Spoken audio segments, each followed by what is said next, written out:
This is Yesterzine, where we answer the question, who reviews the reviewers? By playing the highest and lowest rated games in an old gaming magazine through 2019's eyes. We're the show about games that were good, games that were bad, and how we found out about both before the internet. The magazine this episode is a little notorious. Amiga Power 32 from December 1993. Oh, hang on, that's the wrong cover. There we go. There's a reason this is a magazine with two covers, and it relates to that cover game, Sensible Software's Cannon Fodder. We've seen Sensible before on the show with their two football games, their famous, eponymous one, and their aged, forgotten, but surprisingly influential effort for microprose. Cannon Fodder, though, is a top-down war-themed shoot-'em-up, whose original plan had been to be distributed in a box featuring a poppy, in order, as Sensible put it, to remind players that war isn't a joke. Whether your immediate reaction is to believe that or not, Sensible had forgotten that the Royal British Legion have always considered the poppy to essentially be a trademark of their annual appeal. You could argue whether, for instance, threatening to sue a woman making teardrops to attach to poppies because some of the money was going to other service-related charities is entirely within the spirit of the thing, but they're very protective. In any case, if literally fundraising for the Legion doesn't get you a pass on using a naturally occurring flower, making a computer game involving shooting certainly won't. Especially when the British tabloid press takes a short break from listening to and allegedly deleting voicemails off the phones of murdered teenagers to throw their aura. It was perhaps an unfortunate coincidence that the release date of both the magazine and the beginning of a big trade show featuring the game both happened to be on the 11th of November, also known as Remembrance Day in the UK. The Star took advantage of this by getting angry quotes from the Legion and everyday men of the people, Sir Ming Campbell MP and Viscount Montgomery of Alamein, whose practical military qualification for being an expert appears to be that he once saw a drawing of a tank.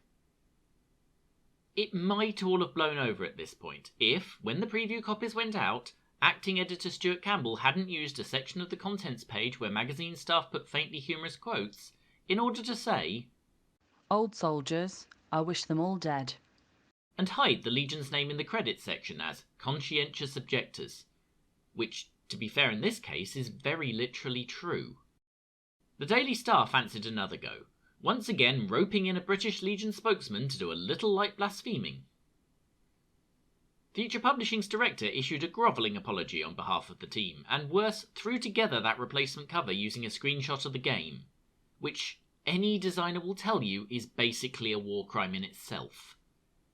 He also sneakily waited until Stuart was out to lunch to do any of this, a large factor in Campbell leaving Future Publishing a few months later.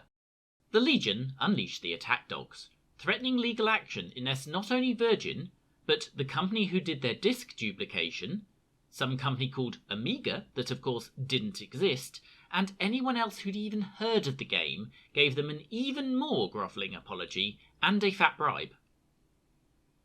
Even more hilariously, they tried to demand that Amiga remove all references to the game from Amiga Power and never mention the game ever again in that or any related publication. If we generously assume they meant Future Publishing here, that's an injunction so wide-ranging that technically Retro Gamer magazine would still not be able to cover it. Stuart Campbell, years later, summed it up. "Freedom of speech, eh? Let's hope no one went to the trouble of dying for it or anything." As for Cannon Fodder glorifying war, we'll come back to that. AP32 duly went out with the hideous but poppy-free cover, and with the Cannon Fodder review entirely intact. Cannon Fodder itself also had the poppy removed from the cover and advertising, but not from the game. The Legion's lawyers did not follow up on their attempts to extort fictional entities. Cannon Fodder was the highest scorer in the issue, so we'll be playing it in a minute. The 94% it was awarded would only be bettered by two full-price releases in the entire history of the magazine, and both of those were Sensible Soccer sequels. It would have won almost any month, which is important to note because this specific month was less than a classic for games outside that. The magazine includes a 7-page feature called We're Gonna Have a Real Good Time Together. It's a lists feature that looks like it was thrown together in an afternoon, and that's largely because that's exactly what it was. It was written very quickly at the last moment after the news that 4 games wouldn't arrive in time to be reviewed. Still, it reminded me that someone literally made a game called Everton FC Intelligentsia, so the whole thing was worth it. While not a classic month though, it is an interesting month. Hidden in the honourable mentions is the midpoint in the story of how 4 guys from Sweden created a gaming dynasty. And the gaming hell is the worst thing in the issue by a gap of 29%, so it's got to be worth us playing. But first, let's put Cannon Fodder on trial through the eyes of 2019. How does it hold up as a game? And is it in any way as disrespectful as such honest news outlets as The Sun claimed it was? I doubt anyone involved in those tabloid articles did the courtesy of actually booting up the game before writing their features. Because if they had, they absolutely would have mentioned this.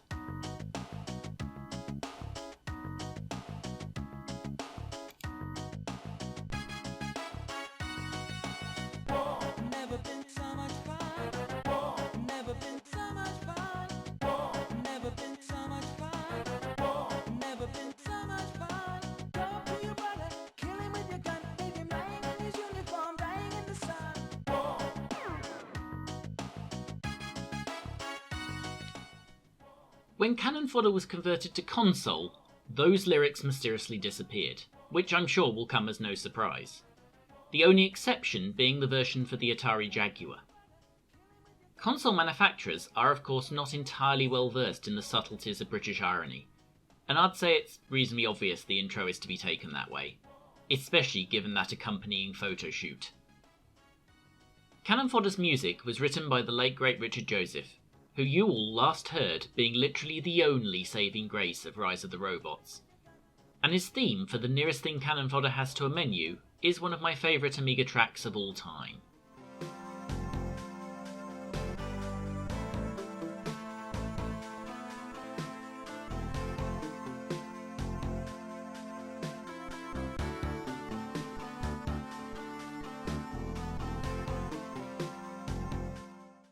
The recruitment line, as eager young men, and in this game it's all men, line up to volunteer for the war effort against an unnamed foe. 2 of them are accepted, their names, Jules and Jobs. The relevance of the hill in the background we'll have to get to later, because war were declared.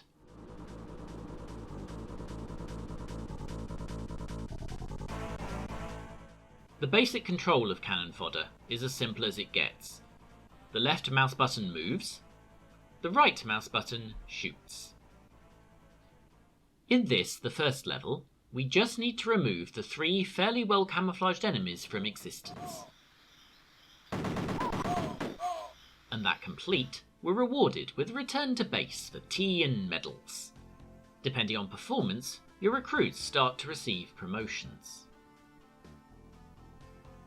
Another aspect of Cannon Fodder that you'll probably read either way depending on your feelings to this point is the score at the top there, presented football style with home and away. The recruits are essentially our lives, more arriving to help the war effort after every successful completion of a mission. This being war, we're not going to keep winning without loss of course, so we press on. At this point the game opens up. Missions start to have multiple phases and are often in much larger, much more sprawling maps. Generally, the mission objectives are to kill all the enemy soldiers, and, should there be any buildings, to seriously reduce their value on the open market. This is where the strategy comes in. There's no point running around the levels like you're Ian Rambo. Enemies are often well hidden, and there are traps aplenty to fall afoul of. By here, in Mission 4, this not only includes the water, which must be crossed carefully as it slows both moving and firing, but also quicksand, which really can't be dallied on, and even hidden tripwires that'll wipe out half a group before you can say, still less painful than standing on Lego. You do get infinite bullets, which makes this a step up on your average stag do paintball at least, but you get extremely finite grenades. These can be found in handy little crates about the warfield, because the enemy is very sporting. You've got to watch yourselves though, because they're unsurprisingly volatile. They're also usually near buildings, which introduces risk because sheds act as gauntlet-style infinite enemy spawners. And in the game. Cannon fodder is relatively kind. Getting your whole squad blown up only sends you back to the start of the current phase, so long as there are sufficient remaining young men willing to die for your cause. And when you finish a mission with losses, cannon fodder starts to show its other side. There's this, where the names of your fallen are scrolled before you. This is surprisingly emotional actually, especially if these are people you've got through multiple missions with before this, and then you got them killed by not paying attention to something. Even more heart-wrenchingly, that hill the recruits walk down becomes a graveyard, with a stone for every casualty. This builds up unnervingly quickly. There's also a roll of honour for the dead with the most enemy kills. What might have seemed like perfectly pleasant background menu music suddenly takes on somewhat of a different feel.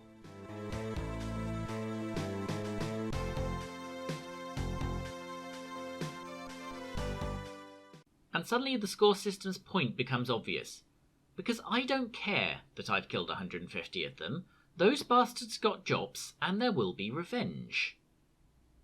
And there's always more young men ready to join the fight.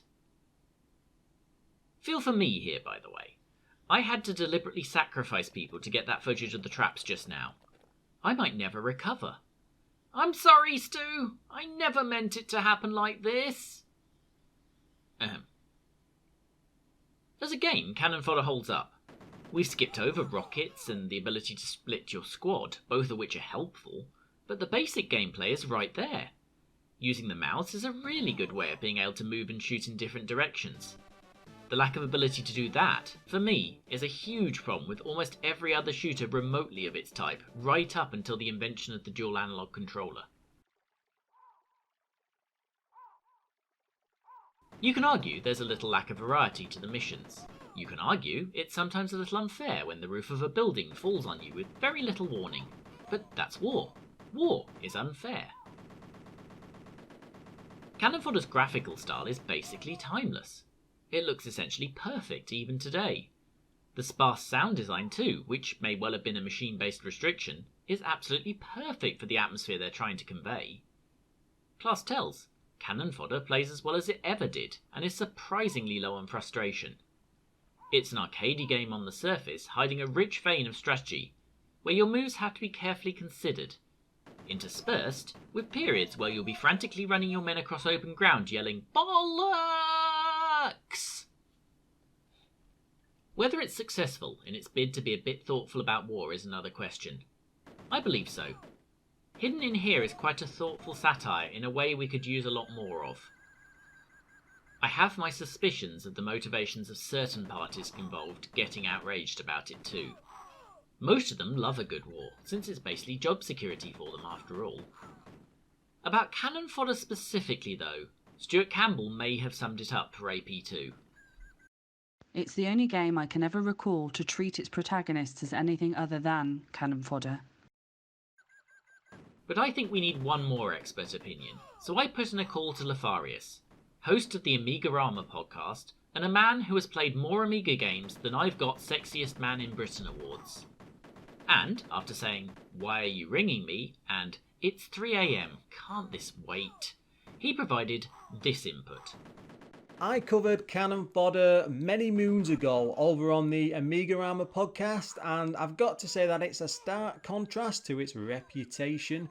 It's a fun, wild and humorous take on what I could only call the action war game. It puts everything else to shame for its time, and I only wish that it didn't have the world's most unfair midsection on its 8th mission, which I'm sure scared away just as many fans of the game as it did its haters.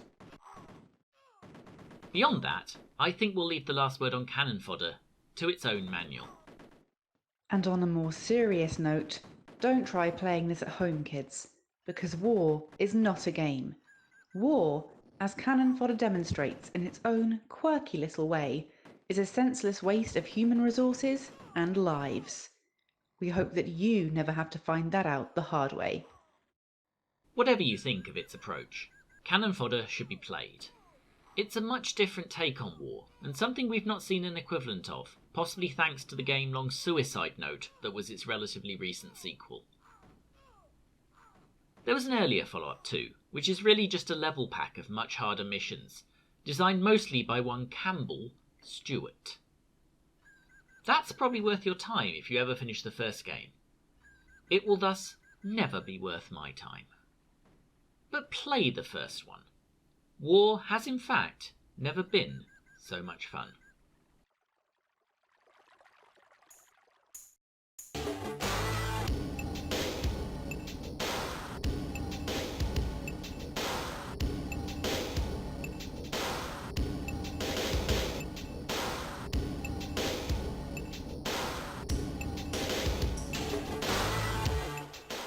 What you're watching here is Global Trash, a demonstration by the Swedish group known as The Silence. For those who don't know, we don't mean demonstration here in the sense of a cut-down trial version of a video game. Demonstrations, or demos, back in the day, were examples of computer prowess for both the machines and the groups that made them. The requirement here is essentially that everything you see is being rendered in real time by the machine, in this case an Amiga 500. And back in 1991, these effects were hugely impressive, forcing a little 8 MHz processor to do a quite obscene amount of maths very efficiently, while also keeping the frame rate and music going at acceptable levels. This entire demo also fits on a single floppy disk, something someone should probably have mentioned to whoever managed to split Rise of the Robots' 2-minute intro across 4 of the buggers.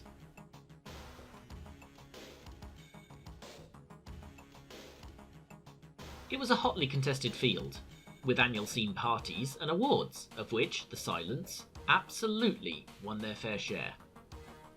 And a lot of people went on to be hired by games companies. If you watched my slightly self-indulgent special about our theme tune, you'll remember that the composer Bjorn Lin used to be in a group called Crusaders under the name Dr. Awesome. The music in this particular demo is by Jesper Kyd.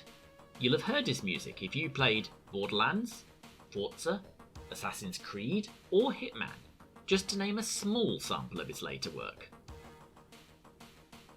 Demos aren't quite the force they once were, at least partly because there's no real level playing field anymore. An Amiga 500 was an Amiga 500, and everyone could have the same equipment by default. But now, when the only really viable gaming computer is the PC, there's a dizzying array of specs, and no one has the same machine as everyone else.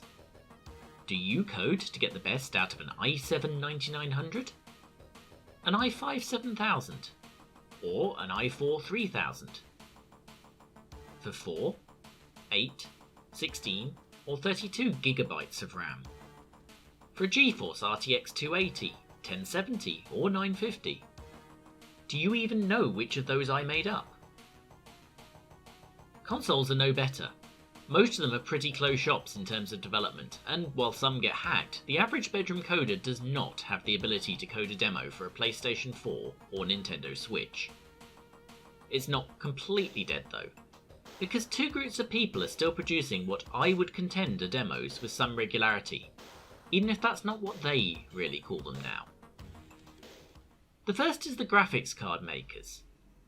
This is something Nvidia produced to show off their new ray tracing cards. It's to show what can run in real time on one of them. Real time on a defined hardware level? That's a demo. The other is benchmarking software. Stuff like 3D Mark is used by plenty of people to check their current machine against the one they want to buy. There are now huge databases where people upload the results and hardware of their own machines. These two, while not being written to excel on one machine, are basically demos again. Just in this case, the effects are defined, and the hardware itself is the moving criteria. Especially if you're trying to also video capture it for the YouTube's 6th most popular magazine retrospective show.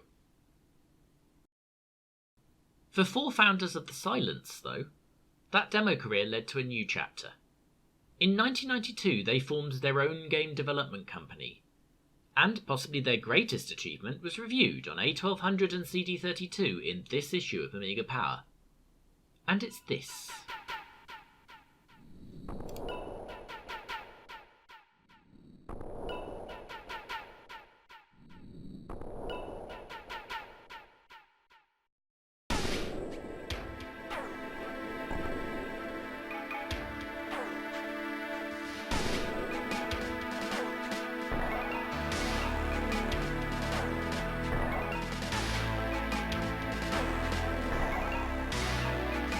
Just listen to that music. Their history as a demo group is in full effect, and the theme tune for Fantasies is one of the absolute standouts of the Amiga library, making frequent remix appearances, including a drum and bass version on Hospital Records. In fact, tunes from both Cannon Fodder and this will be on the forthcoming Amiga Power the album, whose ultimately successful Kickstarter was our backpage advert way back in issue 2.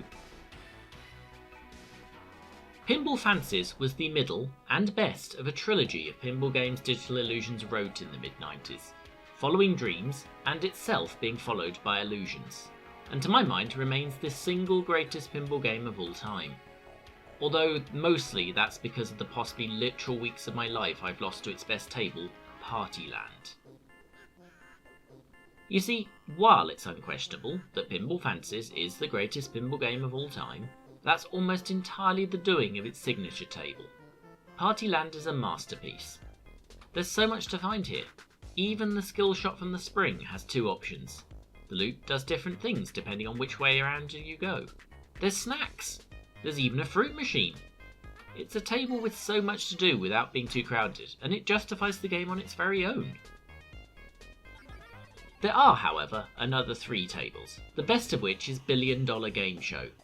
It's not quite as stuff-packed as Partyland, nor is it as charming, but it makes great use of the third flipper and has a good narrative as you collect prizes and money on the way to the billion. Plus, there's always Money Mania. It's diminishing returns after that. Speed Devils is uninteresting, with a lot of race paths that go essentially nowhere, and Stones and Bones tries hard but is a little featureless and uninvolved. Partyland and Billion Dollar Game Show remain great though, especially the former. I've still got stuff I haven't done in Partyland. I didn't even mention the secret hidden tunnel. Also, Money Mania. Is it still worth playing? Of course it bloody well is. And so for that matter are Dreams and Illusions.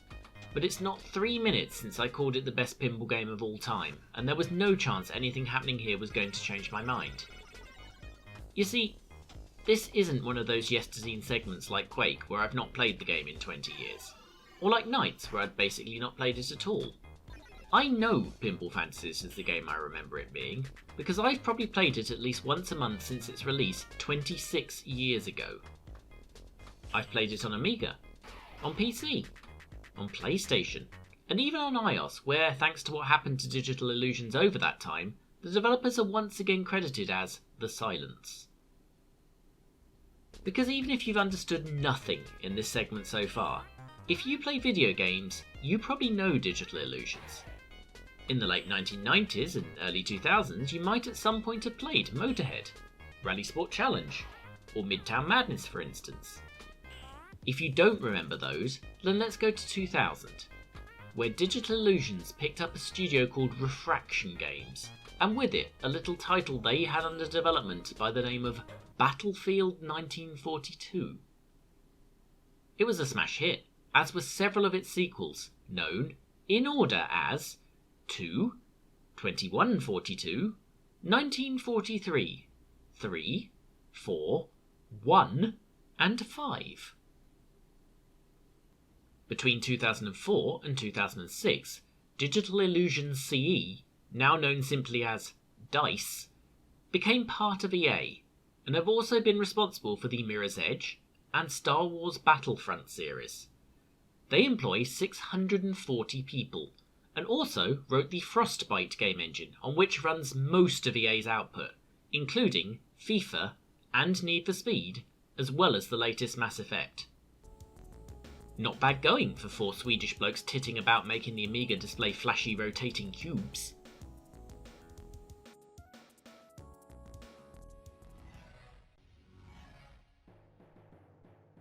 Psygnosis? Not commonly featured in any worst games list. But this is a motorbike game. We've seen a motorbike game from Psygnosis before, with the beautiful, if slightly fussy, Red Zone right back in the first episode.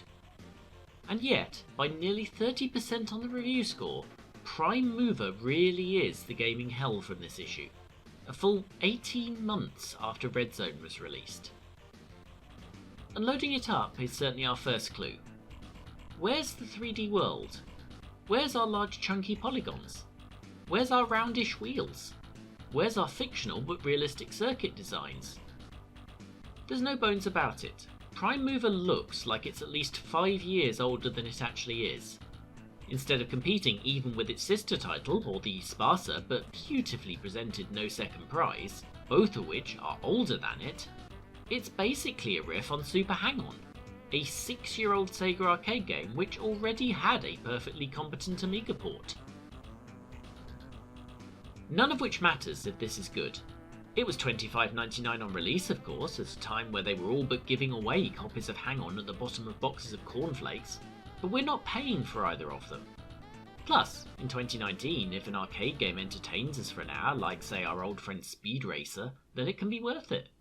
It doesn't sell itself well to begin with. In order to enter the career mode, you have to enter your name. That's fine. We will, of course, be that experienced rider of things, your mum. But it also wants to know our age, weight, and height. All of these don't specify which unit they're using, and all have secret legal values beyond which it will be rejected. None of this data is, as far as I can tell, ever used again.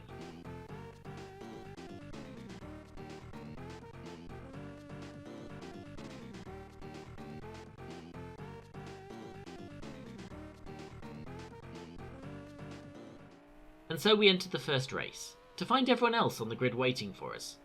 Presumably we've come from a pressing luncheon engagement and have turned up late. It's not a great way to begin a race, but begin it we do. What we encounter then is pretty much as expected from the visuals.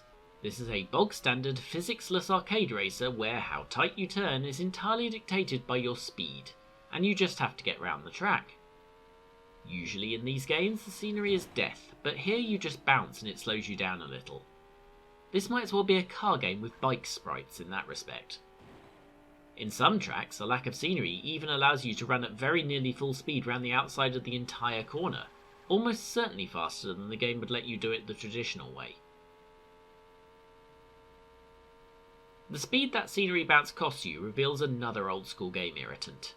You can't change gears down in order to aid your recovery without also braking, which does the exact opposite. I ended up spending most circuits one gear off the top simply because it didn't cost much top speed but did recover a lot quicker in the inevitable barrier strike. That said, there's some joy here. It's the game it looks like it's going to be and no more, but that's not the worst thing. Even that it's a driving model that was nailed perfectly well by numerous Spectrum games just means this is a Spectrum game, but prettier. And the simple graphics do mean that it runs at an incredible clip, with a frame rate more serious games such as our old friend Red Zone can only dream of. Its biggest problem is none of this means Super Hang-On doesn't exist, and Super Hang-On is better. For some reason, The One had reviewed it 6 months earlier and given it a reasonable mark. Far be it from us to suggest that The One might have reviewed an unfinished game, but that was a month before Amiga Power wrote a fairly upbeat preview. Whether the game got worse in its last 6 months of development or there's some shenanigans in that review, I don't know. But if you watched the Rise of the Robots special, you're probably already suspicious. Even Amiga Power's review has discrepancies. Both The One and Amiga Power remark on the lack of opponents, but our copy certainly has drone bikes not in the race scattered about the joint. AP also comment, and the screens clearly show, that the track map is missing any indication of your bike. But our footage equally clearly shows this to be present. These are not the things that are making the difference though. Prime Mover is probably not as bad as AP thought it was. It's a competent enough example of a late 80s game. Its biggest problem is it was released in 1993 and somehow took 2 years to write. Since those problems are irrelevant to us in 2019, we can disregard them and see a reasonably pleasant arcade motorbike game that suffers mainly from the fact that with Super Hang-On, Red Zone, and no second prize in existence, there's absolutely no reason to play it unless you've already rinsed every other arcade bike game ever and really want a new track or two. We haven't. We're going back to Super Hang-On. We've reached the back page, and on it is an advert for F-Max, the lightly sparkling fish drink. But on the inside back cover, there's an advert for the fine YouTube stylings of Retro Princess, possibly my favourite person with pink hair who has been on a YouTube video, depending on what the heck Yesterzine member Jackie has done with hers this week. If your scheduling is as gigantically awful as ours, then maybe you don't often get to her regular streams of fine and not so fine adventure games. But that's no excuse for missing high quality documentary content such as this history of Nintendo's attempts to do online. Following the story right from where they were the first to attempt it, right up until the last 20 years of them buggering it up almost completely. Also, there's a mostly naked bloke in it. It doesn't feel like an ad section without something you could actually buy. So how about this? A lovely handmade individually numbered cuddly Horace for the Spectrum lover in your life. Get one immediately. If you don't have a Spectrum lover in your life, get one of those instead. Then get one of these. We should also again mention the Amiga Armor podcast and its convivial host. Thanks Lefarius, and do stalk him on Twitter at Amiga Armor Pod.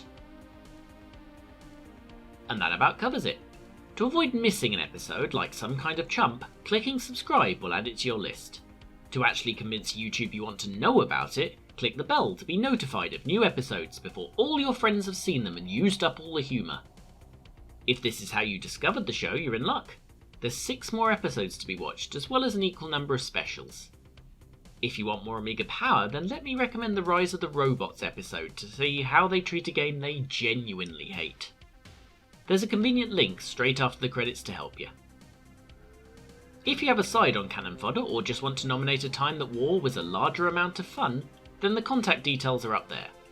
Yesterzine on Twitter or a comment here will probably get the quickest response. And until next time, you'll find us in Partyland. Goodbye.